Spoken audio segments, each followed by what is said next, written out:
Assalamualaikum warahmatullahi wabarakatuh. Selamat pagi, siang, sore, dan malam kepada Ibu dan Bapak, kepada Anda semua dimanapun berada di Indonesia maupun di belahan dunia lainnya.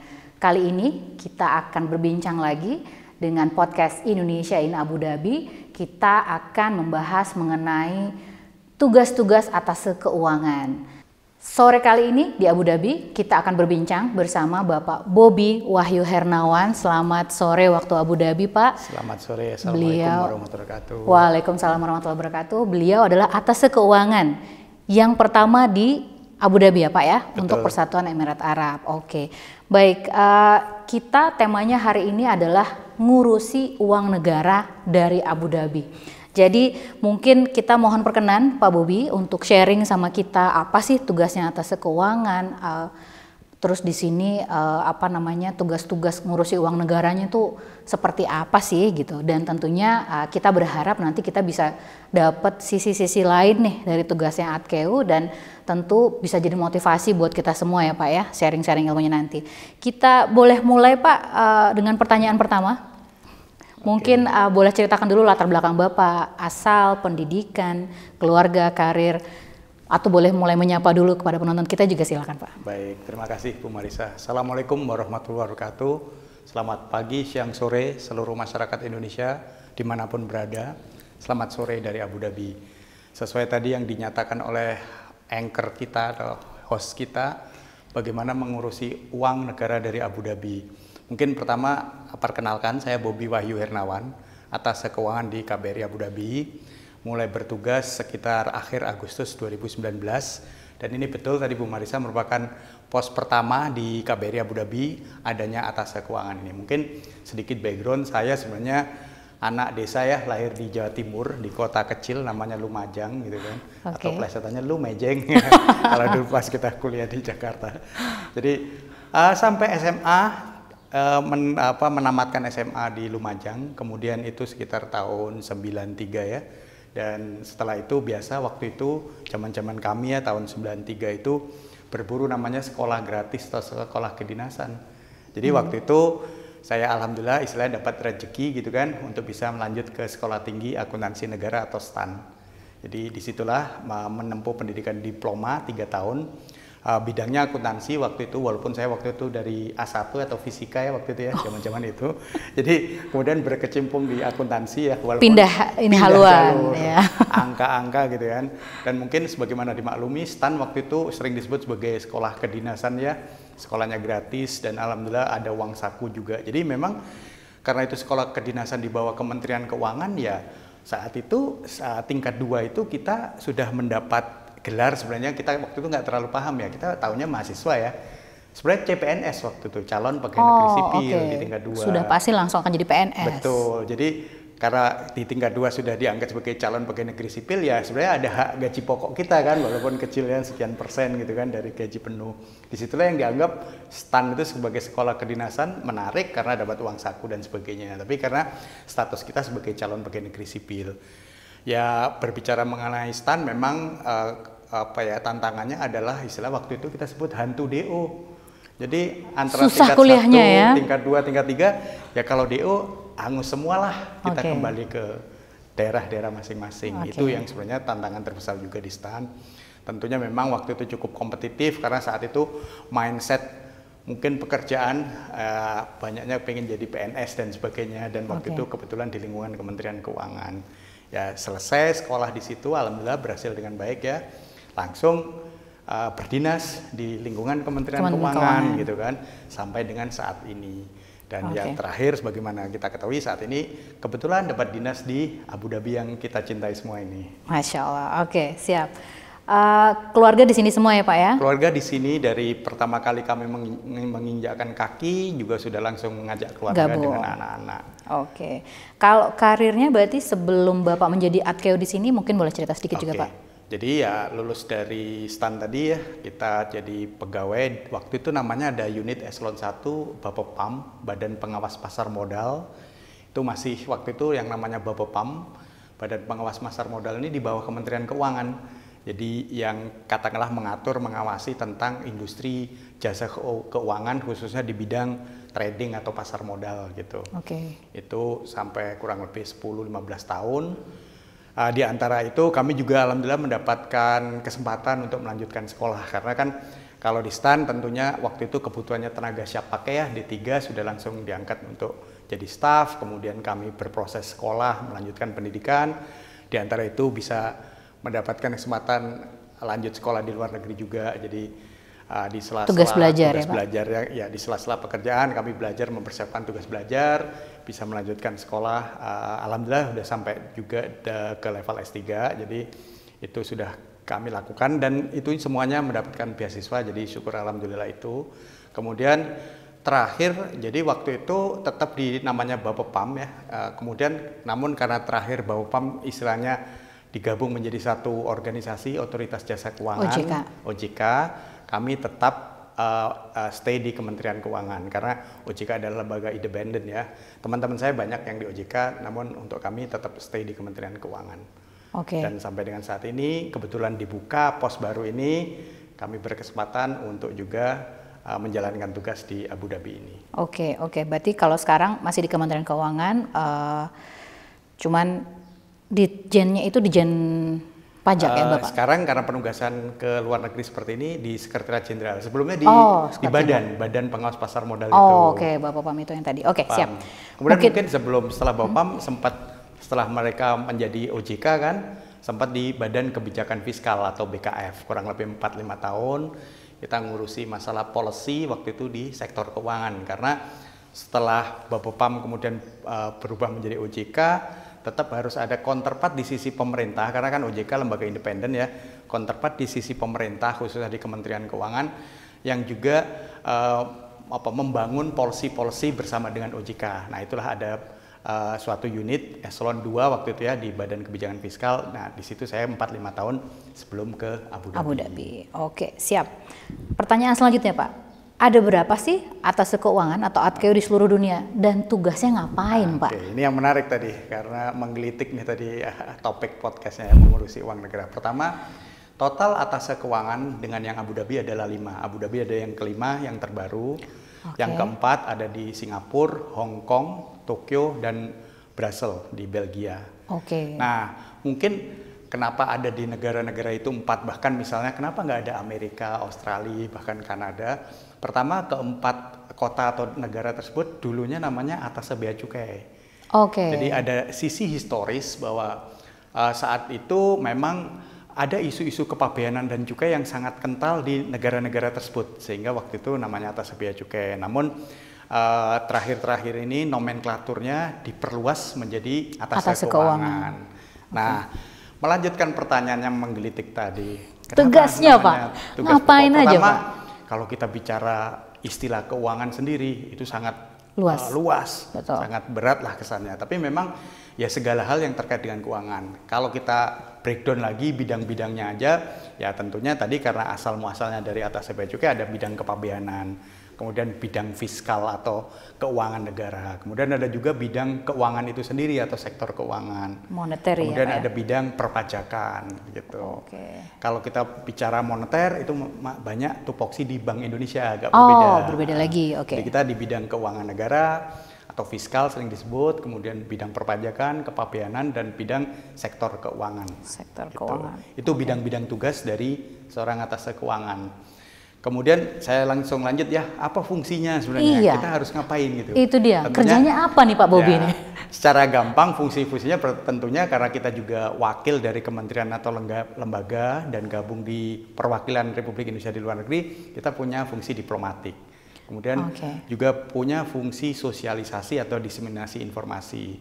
Kemudian fungsi fasilitator. Kemudian juga ada fungsi pengumpul informasi atau kita sebut fungsi intelijen. Dan fungsi-fungsi dukungan tugas lain-lain dari pimpinan lah, kira-kira seperti itu. Jadi tadi bidang-bidangnya ya ada 4 atau 5 tadi. Dan tentunya sama mungkin dengan rekan-rekan diplomat yang lain, kita ada 4 atau 5 fungsi dukungan tadi ya, fungsi-fungsi itu. Mungkin itu secara umum dulu. Secara umum, oke. Ya. Saya boleh lanjut dulu kalau gitu ya Pak. Boleh. Tadi kan Pak Bobi bilang yang di sini tuh baru, yang lain itu karena secara historis ada kaitannya dengan bea cukai, ya kan. Nah, kenapa tiba-tiba Abu Dhabi memerlukan atas keuangan? Waduh, itu juga pertanyaan menarik Pak. Baik, pertama begini ya. Kita tahu bahwa saat ini misalnya mungkin kurang lebih 4-5 tahun yang lalu ya, sebelum ada atas keuangan di Abu Dhabi, memang ya sejujurnya Kementerian Keuangan sudah mengusulkan adanya tambahan atas keuangan baru gitu kan. Namun memang akhirnya yang disetujui adalah hanya satu di UAE ini, di Abu Dhabi sebagai pusat pemerintahannya UAE. Karena begini, kita melihat kalau yang saat ini Indonesia memang sudah banyak mendapatkan katakanlah investasi-investasi dari Jepang, Singapura, Cina, dan beberapa negara lainnya. Namun kita melihat bahwa di sisi katakanlah Timur Tengah, kita juga tahu Timur Tengah adalah sebagai hub dari financial sector juga, yang juga sebenarnya ujung-ujungnya bisa ke Eropa, ke Amerika Utara dan sebagainya. Nah ini belum terlalu kita sentuh lah istilahnya gitu kan. Sehingga menurut Kementerian Keuangan dan tentunya disetujui oleh Kementerian Luar Negeri, dibentuklah satu pos baru atas keuangan untuk menjembatani hal yang baru ini, bahwa Timur Tengah mempunyai potensi yang sangat luar biasa, belum terlalu kenal Indonesia juga belum terlalu banyak berhubungan, dibentuklah, dirintis atas keuangan di Timur Tengah melalui UAE Abu Dhabi ini. Oke. Menarik, substansi semua nih Pak. Oke. Ya. Ini pertanyaan tadi tentunya akhirnya merujuk juga pada pertanyaan berikutnya ya. Jadi kerja-kerjanya sudah ketahuan, kemudian alasannya kenapa dibuka ATKEO di Abu Dhabi untuk yang tadi Bapak sampaikan tujuannya. Betul. Ya, penetrasi terhadap kawasan Timur Tengah sebetulnya, dan juga sebagai jendela menuju kawasan Eropa dan Amerika. Iya. Pertanyaan berikutnya, mitra kerjanya sendiri. Di sini siapa aja Pak mitra kerja Bapak? Boleh diceritakan dan mungkin boleh juga kasih satu lagi Pak, tantangannya apa aja? Mungkin dua aja gitu Pak. Jadi itu termasuk salah satu pertanyaan mendasar yang ditanyakan pimpinan. Kenapa kamu mau ke Abu Dhabi? Artinya begini kira-kira. Pada saat kita dibuka pos atas keuangan, tentunya ada bidding internal di Kementerian Keuangan. Kami salah satu kandidat, salah satu yang dilakukan dipertanyakan oleh pimpinan gitu. Apa yang akan dilakukan di Abu Dhabi? Ini baru dan sebagainya. Nah, terkait hal itu, pertama, kalau tadi mitra-mitra kerja, pertama tentunya kami sudah belajar dulu lah sebelum penugasannya. Bagaimana sih UAE ini? Oh, ternyata UAE itu kekuatannya adalah salah satunya financial sector dan apa yang dinamakan dengan sovereign wealth fund atau lembaga pengelola keuangan. Dan kalibernya UAE ini sudah top 3, salah satunya nomor 3 di dunia, terbesar. Kekayaan negara UAE ini terbesar. Dan ada beberapa lagi yang semuanya masih masuk kategori top 10 sovereign wealth fund dunia. Mungkin nggak usah sebut merek kali ya, tapi mungkin sebentar bisa. kita kasih tahu dulu. Jadi maksudnya sovereign wealth fund itu kalau ada kata-kata wealth, ada kata-kata fund, intinya ini negara kaya gitu Pak ya. Buat yang kurang paham, intinya Abu Dhabi ini punya potensi untuk kita tap kekayaannya yang bisa di. Iya, jadi sebagai negara yang kaya mungkin dari historically-nya dari minyak dan sebagainya, dia Abu Dhabi atau UAE ini sudah mampu mengelola kekayaannya, dan kalau kita istilahnya sudah beranak pinak lah. Sehingga sovereign wealth fund atau lembaga pengelola kekayaan negara itu juga menjadi number 3 lah at least, yang salah satu the best di dunia gitu kan. Nah, ini kita pelajarin dulu. Artinya itu adalah akan menjadi mitra utama, target pertama kali sebelum kita penugasan ke sini. Tentunya ada juga Ministry of Finance dari UAE sendiri, itu adalah mitra-mitra kerja. Kalau kita bicara namanya siapa saja sovereign wealth fund, ya mungkin ini udah rahasia umum. Ada Abu Dhabi Investment Authority atau kita singkat ADIA, ada Mubadala Investment Authority, Emirates Investment Authority, terus ada yang di Dubai itu ICD, International Cooperation of Dubai. Ini salah satu yang dalam top 10 tadi. Inilah mitra-mitra kerja utama. Kemudian tentunya kementerian lembaga yang terkait dengan keuangan dan kepabeanan cukai. Itu mitra utama kami, MOF ya, Ministry of Finance. Kemudian juga ada Federal Custom Authority dan juga ada Federal Tax Authority. Nah, yang menarik bahwa di sisi keuangan negara di sini di Abu Dhabi ini ya ini pendapat pribadi ya belum terlalu serumit ke Indonesia karena semuanya ada duitnya. Jadi tidak ada terlalu membayangkan bagaimana mengelola utang gitu kan. Karena nggak punya hutang, Pak. Bagaimana mengelola kekayaan negaranya kan. Itu gitu. mungkin maksudnya Pak, lebih tepat. Artinya setelah kita pelajari ya bahkan kita paham di UAE sendiri tax yang ada kita tahu hanya VAT, value added tax. Betul. Kami sendiri cukup surprise bahwa oh ternyata di UAE tidak ada individual income tax gitu kan. Corporate income tax juga baru akan dilaksanakan di 2023 corporate income tax atau corporate tax. Jadi ini yang menarik dan sehingga sesuatu yang berbeda sekali dengan yang ada di Indonesia, tentunya masing-masing punya kelebihan dan kekurangannya. Kemudian lagi interaksi dengan sovereign wealth fund ini ya gampang-gampang sulit gitu kan. Mungkin Pak Dubes selaku pimpinan sudah pernah menyampaikan kepada masyarakat dan sebagainya ya budaya Timur Tengah sesuatu yang unik lah gitu kan. Ya boleh dikata ya mereka yang punya duit. Kita juga butuh untuk kerjasama sehingga uangnya itu dapat kita bawa untuk investasi ke Indonesia. Nah disinilah seninya sebenarnya gitu loh. Jadi itu mitra-mitra utama ya tadi mitra utama kerja kami. Oke, tantangannya belum dijawab tapi Pak. Oke. Bagaimana atas keuangan kemudian sudah tahu mitranya, sudah tahu medannya, tapi kita boleh juga dong pengen tahu nih apa sih tantangan ketika Bapak melaksanakan tugas-tugas Bapak tadi itu? Pertama mungkin secara pribadi dengan culture Timur Tengah awalnya saya nggak terlalu kenal ya. Kita pasti mindsetnya adalah ya Barat lah. Barat. Kemudian kami sendiri sekolahnya sempat di Australia yang down there ya di bawah sana, bukan di UK ataupun di Amerika. Itu adalah mindset sebuah negara yang maju kan itu dalam pikiran pribadi kami waktu itu.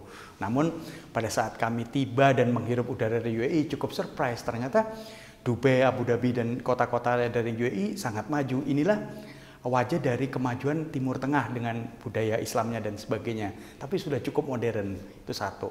Kemudian budaya di sini adalah memang dan kita belajar banyak dari pimpinan dalam hal ini Pak Dubes ya untuk dengan teman-teman di UAE ini gitu kan.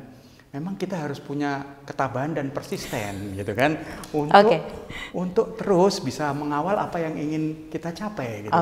Jadi tidak boleh mudah putus asa. Harus selalu kita istilah ketok pintu, kita persisten terus dan juga ya lain dengan mungkin dunia barat lain kalau mereka kadang ya dari awal sudah menyatakan iya gitu kan. Tidak. Tapi kalau di sini masih bisa terus untuk didekatin terus. Dan inilah yang kami belajar bahwa inilah dunia katakanlah Timur Tengah dan juga arahan-arahan kebijakan dari Pak Dubes yang kita semua contoh mungkin di perwakilan ini ya. Jadi tidak boleh putus asa. Mungkin itu salah satu tantangan terbesar adalah tidak boleh mudah putus asa gitu kan. Karena semuanya demi ya kemajuan kita bersama. Demi NKRI ya Pak ya, tentunya. Ini menarik sekali bagaimana Pak Bobi ini kemudian ternyata bisa membungkus tantangan dengan sesuatu yang sangat positif ya. Jadi kita nggak usah bilang negatifnya atau dengan kalimat langsung, tapi secara tidak langsung kita semua bisa menyimpulkan yang penting harus tabah, sabar dan persisten. Itu bisa dimaknai sendiri. Betul. Orang sabar berarti karena ada dan apa. Dan juga sebenarnya berlaku lah untuk dimanapun. Betul. Ini sesuatu But yang more over here ya Pak ya. Bu Marisa mungkin tahu juga lah. Tapi artinya kita bungkus secara positif bahwa ini sesuatu yang bagus buat kita ke depannya. Ternyata kesabaran, ketabahan, persisten, nggak pernah putus asa dimanapun akan berlaku lah sebenarnya. Gitu ya. Siap. Menarik, makin menarik Pak. Boleh kita lanjut ya. Boleh. Berikutnya saya ingin menggali lebih jauh nih Pak. Tadi udah banyak dibahas secara general, secara umum saja isu-isu keuangan dalam kaitan konteks Indonesia dan Persatuan Emirat Arab. Boleh nggak Pak mungkin kita bahas sedikit lagi, tapi mungkin kali ini dengan perbandingan. Tadi kan Bapak sudah memberikan sedikit contoh kayak, oh di sini dia tax, itu aja cuman VAT ya, yang setidaknya saya ingin mencoba memberikan gambaran pada pemirsa, pada penonton semua ibu dan bapak sekalian, supaya mereka memahami konteksnya nih Pak gitu. Karena kan kalau sesuatu itu diperbandingkan baru akan kelihatan gambarannya gitu. Jadi boleh Pak diulas sedikit lagi mengenai. Mungkin tentang perpajakan ya. Betul. Yang menarik dari UAE tentunya sebagai negara federasi ada 7 negara bagian. Betul. Emirates ya kita sebutnya. Iya betul. Dengan ruler-rulernya, tapi ada federasi UAE ya gitu kan. Tetap ada federal budgetnya gitu kan. Secara umum kalau di level federal, level federasi gitu kan, memang pajak yang dikenal ada value added tax 5% final. Sangat mudah atas barang atau jasa yang kita terima langsung dipotong. Nah, tidak ada personal income tax. Bahkan di level federal tidak ada corporate tax atau pajak atas keuntungan perusahaan kan gitu. Kemudian, tapi memang kalau kita dalami di beberapa negara bagian masih ada yang mengenakan corporate tax untuk industri tertentu, misalnya oil dan perbankan. Saya agak lupa ya nilainya, tapi ini di level masing-masing Emirates ya. Berbeda-beda setiap Emirates. Tapi ya? Ini sangat minor ya, artinya bukan banyak yang mengenakan, nggak hanya 1 atau 2 negara bagian mengenakan. Tapi overall artinya kita tahu sebagai negara UAE ya tidak ada pajak penghasilan baik untuk badan maupun untuk individu. Badan itu perusahaan maksudnya ya. Betul. Ataupun individu. Value added tax juga baru di 2018 ya kalau nggak salah itu. Betul. VAT. Itu untuk perpajakan. Kalau untuk juga katakanlah mungkin satu hal yang tadi juga lupa belum kita bahas, masalah trading ya antara UAE dan Indonesia. Memang secara umum masih cukup tipis sehingga isu-isu kepabeanan arus masuk keluar barang Indonesia dan UAE juga belum terlalu signifikan gitu kan. Tentunya belum besar volumenya ya mungkin. Volumenya, walaupun kita mengalami perbaikan, tidak defisit, artinya ekspor dan impor mulai balance lah antara impor dan ekspor Indonesia ke UAE. Nah, kemudian kalau perpajakan mungkin itu ya, dan yang menarik ya mungkin Bapak Ibu bisa setuju ya menurut pengamatan, mungkin Bu Marisa setuju bahwa walaupun UAE ini tidak ada yang dilabelkan tax, tapi banyak banget yang dinamakan fee gitu kan. Ya fee, jadi municipality fee dan sebagainya, yang sebenarnya somehow itu juga pajak-pajak daerah di per Emirates. Pendapatan gitu. yang per ditarik. Departemen atau per Emirates. Nah itu jatuhnya adalah dibilang sebagai fee gitu kan. Ya itu juga yang menarik. Kemudian tentunya kalau dari income-nya, nah ini mungkin secara lebih luas ya tentang kondisi UAE ini, income-nya tentu masih oil and gas yang utama. Walaupun sudah mulai shifting, mereka juga sudah sadar bahwa oil and gas ini pasti akan habis. Sehingga mereka memajukan yang dinamakan untuk tourism dan hospitality. Dimulai dengan pioneernya itu Dubai. Jadi sudah mulai shifting bahwa mereka tidak bergantung sepenuhnya oil dan gas, tapi juga ada tourism hospitality dengan Dubai sebagai katakanlah yang di depan leading. Abu Dhabi juga mulai kita lihat kan tourismnya dan sebagainya. Jadi mereka selalu mencari sumber-sumber baru. Bahkan ini kita bicara lebih luas lagi nih. Walaupun mereka punya oil dan gas, mereka tahu itu tidak sustain ya. Mereka tidak berkelanjutan. Tidak berkelanjutan, baik dari sisi katakanlah environment, income dan sebagainya. Mereka sudah punya sekarang pembangkit listrik tenaga nuklir gitu. Artinya mereka selalu berpikir visi 2 atau 3 langkah di depan, bahkan 10 langkah di depan. Ini kalau bicara UAE.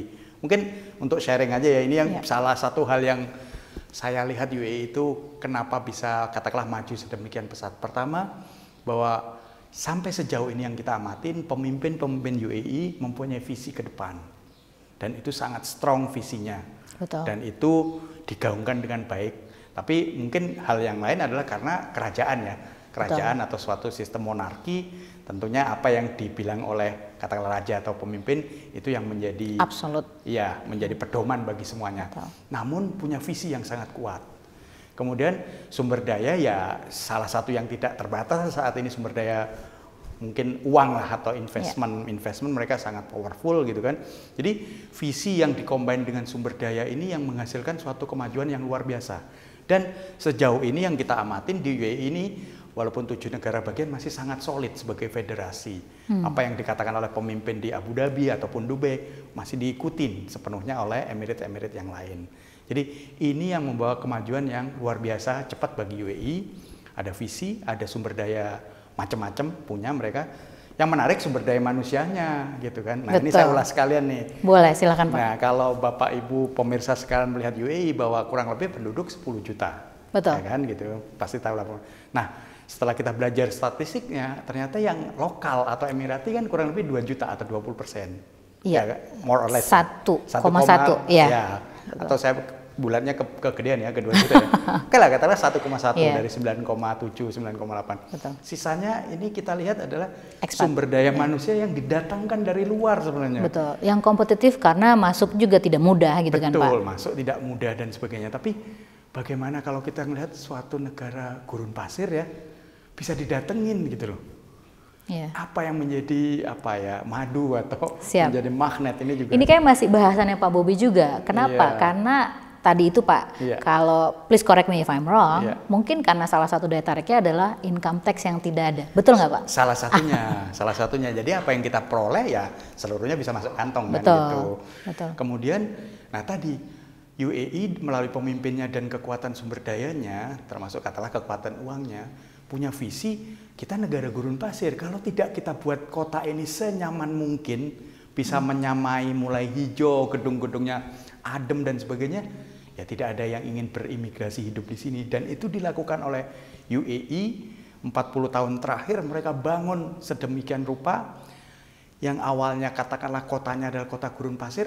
Sekarang kalau kita masuk kota Dubai ataupun mungkin Abu Dhabi, mana terlalu kelihatan itu gurun pasir. Memang Betul. harus agak keluar langsung gurun pasir lagi. Tapi artinya itu di situ dibuat nyaman gitu. Betul. Semuanya ada dan berlaku buat semua gitu kan. Siapapun yang hidup di sini akan nyaman. Mungkin itu salah satu kekuatan kemajuan juga sih. Betul, betul. Sip, saya jadi tertarik untuk bertanya lagi ya. Jadi dari yang tadi Bapak bagikan dengan kita, sebetulnya saya juga tahu bahwa Pak Bobi ini tidak hanya bekerja kaitannya dengan tupoksi Bapak dari Kementerian Keuangan, betul ya Pak ya? Jadi dalam beberapa kegiatan, termasuk dalam kunjungan Presiden yang sudah beberapa kali ke sini, itu Pak Bobi ini aktif juga di bidang ya di sektor bisnis lah. Bagaimana menarik bisnismen baik dari sini maupun dari Indonesia untuk lebih matching dan jadi penetrasi bisnisnya lebih luas gitu. Boleh Pak cerita sedikit, betul nggak tuh kayak gitu? Boleh. Pertama begini ya, sebenarnya kalau yang tadi disampaikan oleh Bu Marisa masih terkait dengan yang kata-kata keuangan dan investasi ya sebenarnya. Artinya begini, pada saat kami bertugas di sini, salah satu tugas pokok utama adalah bagaimana kita bisa bergandengan tangan dengan sovereign wealth fund-nya UAE gitu kan, dan juga Indonesia juga punya gitu. Karena bagus juga kita harus bisa mengelola untuk masa depan Indonesia. Nah, awal-awal kami masuk ke sini memang waktu itu UAE kita fasilitasi ya dengan Pak Dubes yang cukup aktif dan pihak-pihak lain memfasilitasi Indonesia untuk punya yang dinamakan Indonesia Investment Authority atau INA. Nah ini memang sedikit banyak dari bantuan dari UAE, bagaimana tata kelola di dalamnya dan sebagainya. Tentunya kita juga benchmarking ke negara lain ya, tapi UAE salah satu yang mempunyai pengaruh juga terhadap pembentukan INA ini. Akhirnya terbentuk Indonesia Investment Authority. Oke, sekarang wadahnya INA sudah ada sebagai lembaga pengelola kekayaan Indonesia gitu kan. Pemerintah juga sudah injek modal gitu kan. Tapi kan INA nggak bisa kalau hanya dari modalnya sendiri kan gitu. Betul. Akhirnya INA, nah inilah yang mungkin tadi dimaksud oleh Bu Marisa, bahwa kita di KBRI itu tentunya ada tim ekonomi dan juga ada Indonesia Investment Promotion Center. Kita satu tim di bawah arahan Pak Dubes untuk bagaimana antar INA ini, Indonesia Investment Authority dan beberapa sovereign wealth fund ini bisa punya kerjasama. Ini yang awal-awal kita rintis dan sampai sekarang. Salah satunya yang mungkin bisa kita baca atau dengar bahwa Sovereign Wealth Fund ADIA, Abu Dhabi Investment Authority, ada komitmen 10 miliar US dollar untuk diinvestasikan ke Indonesia melalui INA. Ini tugas berat kita sekarang bersama tentunya, bukan hanya ATQ, semuanya lah yang ada di perwakilan. Bagaimana komitmen yang 10 miliar US dollar ini dapat direalisasikan atau istilahnya uangnya cair masuk ke berbagai proyek di Indonesia. Saat ini memang masih tahap awal. Tentunya kami, misal kita semua yang di perwakilan, ya harus membantu memfasilitasi. Karena at the end, yang mempunyai proyek yang istilahnya kalau Pak Dubes clean and clear adalah teman-teman atau pihak-pihak di Indonesia. Bagaimana proyek-proyek di Indonesia ini bisa menarik di mata misalnya ADIA gitu kan, sehingga ADIA mau mengalirkan komitmennya tadi gitu. Tapi ini suatu kemajuan yang luar biasa, sudah ada komitmen.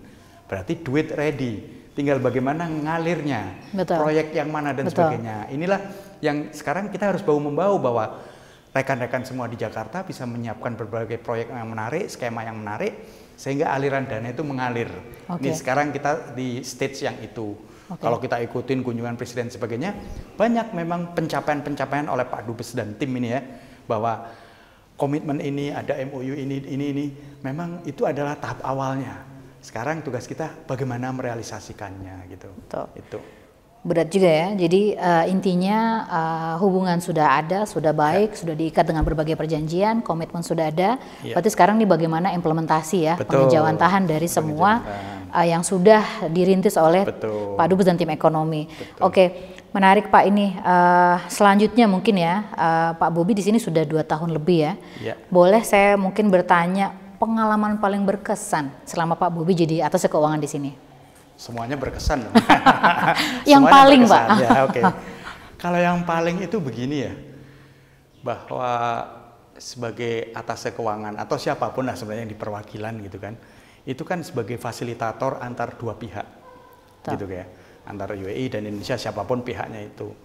Kadangkala kita ingin mempercepat kerjasama atau realisasi, ada salah satu pihak yang juga mungkin terlalu quote and quote terlalu push gitu kan, dan sebagainya. Sedangkan pihak lain juga kadang merasa tidak nyaman karena we need to think, we need to misalnya berpikir lagi. Ini tidak tarik ulur lah mungkin ya Pak ya. Juga tidak semudah untuk yang kita melihat di luar, tapi banyak perhitungan-perhitungan dan sebagainya. Yang berkesan adalah bagaimana bukan mendamaikan ya, bagaimana untuk mempertemukan di tengah mungkin ya Pak ya. Di tengah sehingga semua merasa nyaman. Tentunya implementasi di lapangan, tentunya kadangkala kita call ke teman yang di situ merasa kok sering-sering telepon misalnya gitu. Kita butuh waktu loh gitu loh untuk menganalisa ini. Nah itu artinya kita menjaga ritme antar dua pihak, bahkan termasuk kita itu tantangan yang paling menarik di sini gitu kan. Jadi lebih ke situ, hubungan interpersonal dan sebagainya, karena dua kepentingan nasional ini kan juga at the end adalah kepentingan relationship antar individu. Betul. Nah itu yang paling berkesan, bagaimana menjaga itu sehingga semua merasa it's okay, now we are on the track again. Kadang satu merasa terlalu udah demand-nya terlalu tinggi gitu kan. Jadi di situ yang interpersonal skill dengan beberapa pihak yang paling berkesan juga.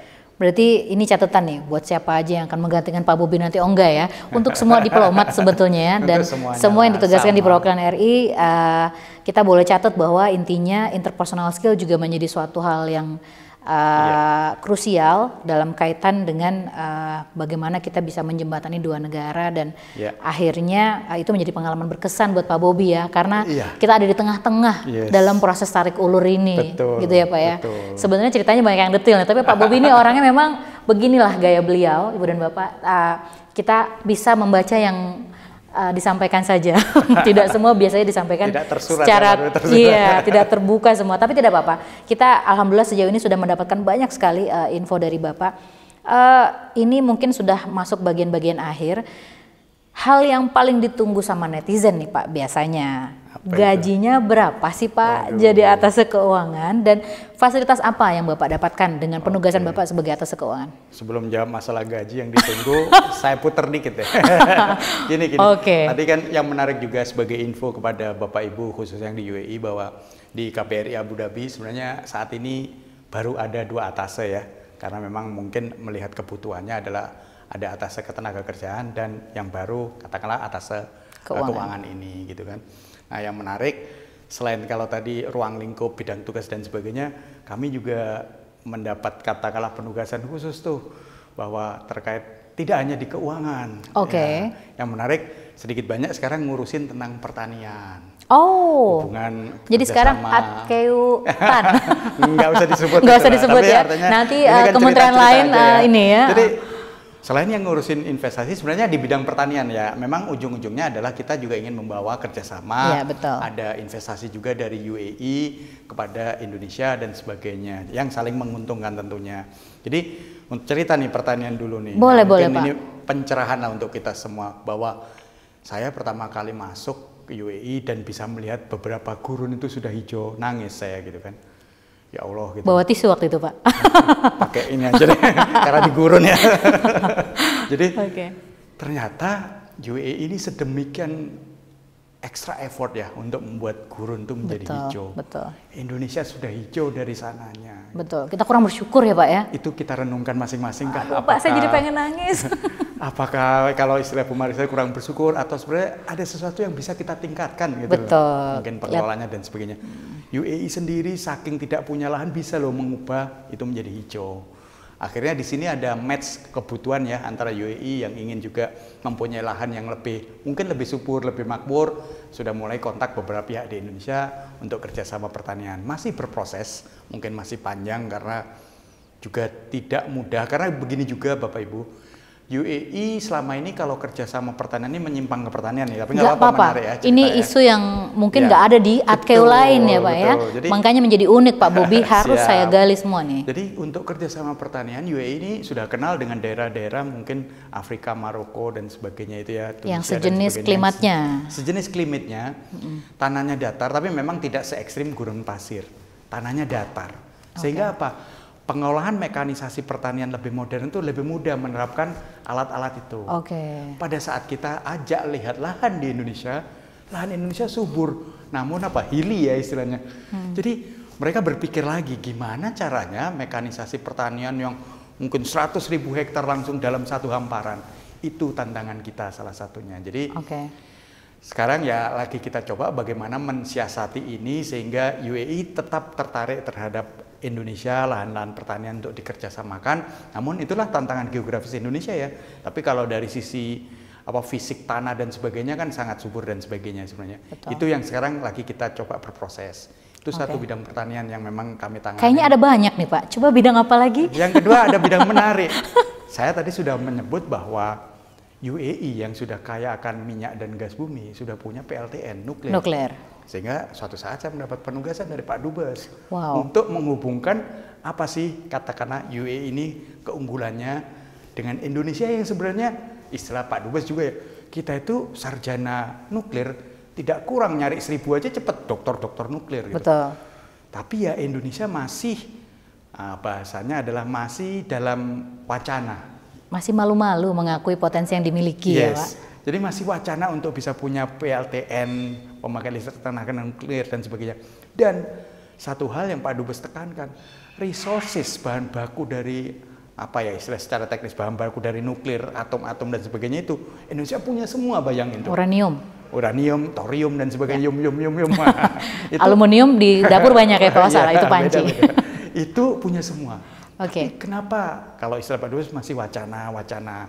Sehingga kami sempat menghubungkanlah antara komunitas nuklir, regulator nuklir di UAE dengan beberapa pelakunya gitu kan, yang membangun PLTN Barakah gitu kan, dengan komunitas nuklir Indonesia. Dia baru 2019 selesai pembangunan dan 2020 2020 mulai produksi. Nah, di situ ya kita sempat bertukar pikiran, namun memang ya ujung-ujungnya untuk PLTN di Indonesia itu perlu keputusan politik yang sangat berani juga. Betul. Itu. Nah sekarang yang mungkin kita mohon doa atau dukungan bahwa Indonesia bisa at least resource person Indonesia itu bisa kita kirim lah ke UAE untuk membantu UAE ini. Ini yang sedang Pak Dubes usahakan. Kita tahu Pak Dubes sangat berhasil untuk perawat, imam masjid dan sebagainya. Ya, ini persistensi beliau semoga bisa diaplikasikan di sini juga ya. Di sisi pernukliran karena kita tidak kurang dari tenaga-tenaga ahli pernukliran. Itu satu hal. Mungkin beberapa hal yang lain ada, cuman nggak sebanyak di bidang pertanian dan nuklir ini yang kami diminta Pak Dubes secara apa spesifik lah untuk membantu menjembatani. Yeah. Nah, kembali ke gaji.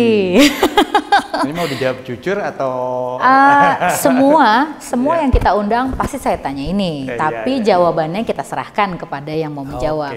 Mau disebut angka, range angka atau perbandingan boleh. Iya, oke. Jadi gini, saya jawab teori dulu deh. Kira-kira gini, bahwa seluruh katakanlah staf atau kayak kita ya pegawai yang ditugaskan di perwakilan sudah ada standar gajinya sesuai peraturan Menteri Keuangan, PMK. Dan rasanya PMK itu terbuka untuk umum rasanya ya. Jadi Ibu dan Bapak silakan cek. jadi itu PMK sudah ada katakanlah level duta besar, kemudian di bawahnya itu ada, dan itu tergantung dari negaranya. Betul. Disesuaikan dengan cost of living index dan sebagainya, kemahalan dan sebagainya. Dan mungkin sebagai clue juga kalau Abu Dhabi adalah termasuk 10 negara atau kota yang mahal. Artinya ada sedikit berbeda dengan negara-negara yang tidak masuk top 10 tadi gitu kan. Mungkin kita kalau nggak salah di situ ada negara kota Tokyo, mungkin kota-kota Osaka dan sebagainya, termasuk Abu Dhabi itu top 10 lah. Nah, di situ di peraturan Menteri Keuangan tertera adalah 100% itu gaji duta besar atau tunjangan sebenarnya. Kalau kita sebagai pegawai negeri sipil ya gaji pokok sama lah ya dimanapun kita berada. Namun yang membedakan tentunya tunjangan. Kalau kita istilahnya tunjangan TPLN, tunjangan penghidupan luar negeri. Karena kita memang hidup di luar negeri ya kebutuhannya sesuai negara masing-masing. Jadi silakan dibuka peraturan Menteri Keuangan. Jadi Pak Dubes 100%. Nah, kita di bawah-bawah itu. Iya, berapa gaji Pak Dubes? Silahkan nonton podcast kita yang pertama. Kita sudah tanya Pak Dubes gajinya berapa. Berapa gajinya? Tonton aja. Nah, itu ya. Sekalian tonton iklan. Lagi ya, dilihat lagi ya. Di menit keberapa? Jadi kita yang di itu tentunya di bawah beliau, tentunya dengan beberapa persentase yang berbeda-beda antar staf lah tentunya, tergantung pangkat, jabatan, golongan, kira-kira gitu. Betul, tapi mungkin tadi selain gaji saya juga bertanya soal fasilitas. Sejauh ini ada juga fasilitas yang diberikan dengan jabatan Bapak? Kalau fasilitas, pengertiannya fasilitas sebagai diplomat sama dengan teman-teman yang lain gitu kan. Karena alhamdulillah walaupun kita dari kementerian teknis, bukan kementerian luar negeri, karena ikut di dalam satu kantor, kita dianggap sebagai diplomat ya. Itu fasilitasnya sama, artinya tunjangan standar lah, bisa dibayangkan mungkin ada tunjangan akomodasi semacam itu. Betul. Kemudian ada juga bantuan misalnya biaya pendidikan anak, tapi sifatnya lagi-lagi bantuan kan gitu ya. Tidak 100% ditanggung enggak. Kemudian ya kalau fasilitas selaku atas keuangan tentunya, nah ini yang unik atau menarik bahwa atas keuangan memang mempunyai anggaran operasional ya dari kementerian kami gitu yang terpisah dari kedutaan. Yang terpisah juga dari kedutaan. Tentunya ya fasilitas standar lah sebagai suatu kantor, ya ada kendaraan operasional seperti itu dan beberapa anggaran yang memang sesuai dengan tupoksi kita, misalnya untuk kumpul dengan masyarakat, sosialisasi dan sebagainya itu ada anggarannya. Tapi sebenarnya bukan fasilitas lah, memang anggaran operasional. Itu penunjang tugas ya Pak ya. Baik. Sebagai suatu kantor. Oke, dengan Pak Bobi ini banyak sekali isu yang bisa dibahas dan sebetulnya Pak Bobi juga sering memberikan penyuluhan-penyuluhan kepada kita baik onsite di KBRI ataupun juga dalam acara-acara Zoom ya Pak ya. Kami banyak mendapatkan permintaan atau pertanyaan dari masyarakat. Jadi mungkin Ibu dan Bapak setelah ini kalau memang ada yang masih ingin bertanya mengenai loh terus kita gimana nih, kan di sini nggak ada pajak penghasilan, sedangkan di Indonesia kita wajib lapor SPT. Kalau itu di luar tema kita, jadi silahkan menghubungi Pak Bobi atau jangan lupa hadiri kalau ada kegiatan-kegiatan penyuluhan dari atas keuangan ya. Itu satu hal. Jadi memang itu tentu terkait bidang utama atau bidang tugas ya Bapak Ibu. Jadi kalau bidang kepabeanan rame lah yang email gitu ya kan. ada email. Barang pindahan. Iya, barang pindahan, barang betul. Penumpang, itu hal-hal yang jangan dibahas di sini Bang, apa-apa. Biar nanti kalau mau tahu harus ikut acara kita. Jadi itu hal-hal yang sering kita lakukan, sosialisasi tentang perpajakan seperti apa SPT kita, ikutin medsos KBRI berikutnya, hadiri dan sebagainya. Tapi yang menarik, kalau boleh ngulik sedikit nih. Silakan Pak. Saya tuh kadang punya ide-ide yang di luar juga bidang tugas. Pernah juga kita kolaborasi misalnya batik campaign ya, batik awareness campaign. Hal itu. Sekarang saya lagi berpikir apa lagi ya kira-kira gitu.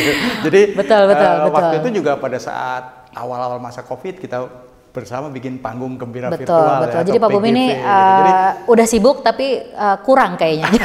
Enggak lah, ya? Kita lihat ada sesuatu yang masih bisa kita laksanakan, kita lakukan ya dengan dukungan seluruh ya teman-teman di sini dan masyarakat tentunya bisa kita lakukan. Paling enggak sudah menjadi penanda lah untuk berikut-berikutnya. Oh ini pernah dilakukan. Ada baiknya kita perbaiki, kita perluas, kita sempurnakan. Tentunya yang pertama mungkin nggak sempurna lah ya, tapi paling nggak kita sudah bikin penanda-penanda lah untuk berikutnya. Hebat sekali Pak. Insya Allah kita sudah banyak dapat motivasi, informasi dan tentu ada juga tadi bagian-bagian akhir yang menggelitik dan bisa dilanjutkan pada sesi berikutnya, bisa ada podcast kedua atau bisa juga lewat acara-acara kita ya.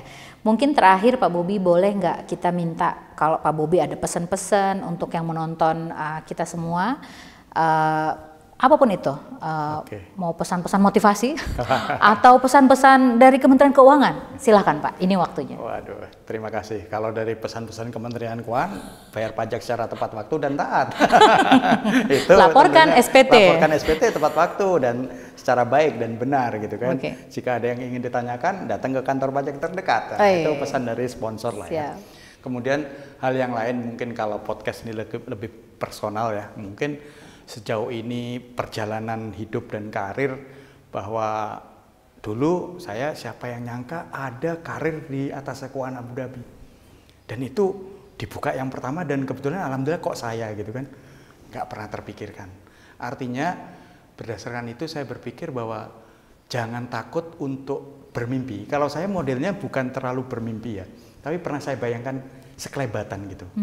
Kemudian apa yang saya lakukan, kalau kita pernah bicara Mestakung, Semesta mendukung dan sebagainya, kerjakan apa yang ada di depan kita dengan sebaik-baiknya. Kemudian tentunya klise ya, berbuat baik, menolong orang, menolong teman gitu. Itu yang namanya nanti Mestakung yang mendukung apa, katakanlah mimpi kita. Dengan cara apapun kita nggak pernah tahu gitu, nggak pernah tahu. Jadi mungkin itu kalau tadi dianggap motivator ya bukan, ini hanya pengalaman pribadi ya. Kerjakan dengan baik semuanya, kemudian bantu kalau memang bisa, jangan istilahnya dipersulit dan sebagainya. Itu tabungan-tabungan kecil kita untuk kita ke depan. Kita nggak pernah tahu bagaimana cara dibalasnya, entah sekarang atau nanti gitu ya. Tapi percayalah itu tabungan-tabungan kecil kita yang at least dalam sisi kejiwaan atau tindakan-tindakan kecil, bukan tabungan investasi ya. Saya belum ngomong investasi nih, berarti ada podcast lain dong nanti. Kayaknya kita bisa undang lagi nih Pak Bobi nih. Soalnya nggak cukup waktunya, nanti takutnya keburu orang bingung. Mungkin kita bisa aturkan lagi, entah itu lewat podcast kita atau bahkan kita bikin aja Pak acara tersendiri. Dengan bintang tamu, oh salah ya, itu acara lain. Baiklah, terima kasih banyak Pak Bobi. Sama-sama. Pesan-pesannya sudah kita catat. Intinya jangan takut bermimpi, kerjakan apa yang di depan mata dengan baik, betul. Kemudian apapun kebaikan yang kita lakukan sekarang tentu akan menjadi sesuatu yang memuluskan mimpi-mimpi kita tadi ya. Tabungan kebaikan, betul. Aduh, Masya Allah nih Pak Bobi rupanya religius sekali nih. Kita kupas sisi religius Pak Bobi juga. Belajarnya baru sedikit itu. Oke, siap. Baiklah, terima kasih banyak Pak Bobi. Alhamdulillah saya senang sekali bisa ngobrol banyak dengan AATKEU yang di seluruh dunia ini. AATKEU Indonesia itu cuma ada 5. Jadi Pak Bobi ini termasuk yang sedikit sekali, dan menariknya adalah tugas AATKEU di sini rupanya tidak terbatas kepada tugas-tugas yang ada di dalam SK penugasan Bapak, tapi juga tadi ya ada pertanian, ada nuklir dan lain-lainnya yang belum kita bahas ya. Gitu. Oke. Demikian Pak, terima kasih sekali lagi Ibu dan Bapak yang menonton dimanapun. Terima kasih sudah ikuti terus podcast Indonesia in Abu Dhabi. Kita akan ketemu lagi, kita tunggu siapa yang akan jadi bintang tamu berikutnya. Mungkin sekian dari kami Pak, terima kasih. Akhirnya Assalamualaikum warahmatullahi wabarakatuh. Terima kasih, Assalamualaikum warahmatullahi wabarakatuh. Salam sehat semuanya ya. Salam sehat, salam sukses.